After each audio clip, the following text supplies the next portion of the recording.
L'histoire du galion fantôme.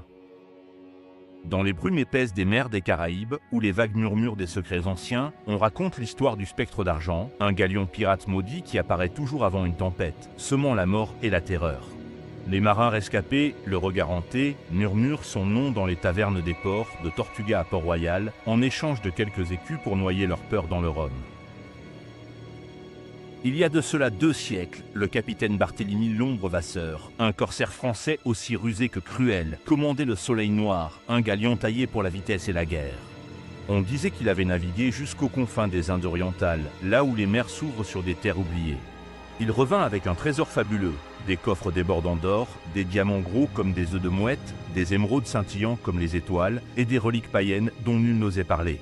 Mais ce trésor portait une malédiction, murmurait-on, une ombre qui corrompait l'âme. L'équipage, dévoré par la cupidité, se retourna contre Vasseur.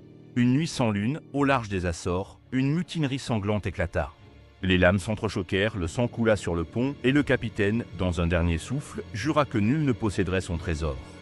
On dit qu'il scella un pacte avec une force obscure, liant son âme et celle de ses hommes au galion pour l'éternité. Le Soleil Noir sombra dans une tempête surnaturelle, englouti par des vagues noires comme l'encre.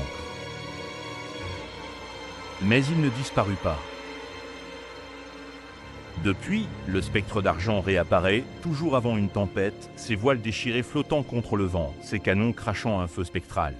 Les galions espagnols et portugais, chargés d'or des Amériques, sont ses proies favorites. En 1643, le Nuestra Sonora de la Luz, un galion espagnol, fut réduit en cendres au large de Cuba. Les rares survivants parlèrent d'un navire surgi des brumes, avec des marins aux yeux creux, et un capitaine à la cape rouge sang, riant au milieu des flammes. En 1678, le São Miguel, un vaisseau portugais, fut retrouvé échoué, sans une âme à bord, mais les cales vidées et marquées de griffes inhumaines. Les rescapés, tremblants, racontent que le spectre n'attaque jamais pour piller, mais par peur d'être abordé, comme si le trésor maudit restait à bord, gardé par les âmes damnées de Vasseur et de son équipage. Certains jurent avoir entendu des chuchotements dans le vent, des voix implorant la délivrance, tandis que d'autres parlent d'un rire glaçant, celui du capitaine, défiant quiconque d'approcher son butin. Les tavernes bruissent d'anecdotes. On dit que le corsaire anglais James le Renard Harrow tenta de traquer le spectre en 1665, attiré par la légende du trésor. Son navire, le Swift Hawk, fut retrouvé à la dérive, ses canons fondus comme par un feu infernal. Un autre pirate, le français Étienne Lépervier Dubois, jura avoir vu le galion fantôme au large de la Barbade en 1690. Il raconta que ses hommes, paralysés par la peur, virent des silhouettes spectrales danser sur les vagues avant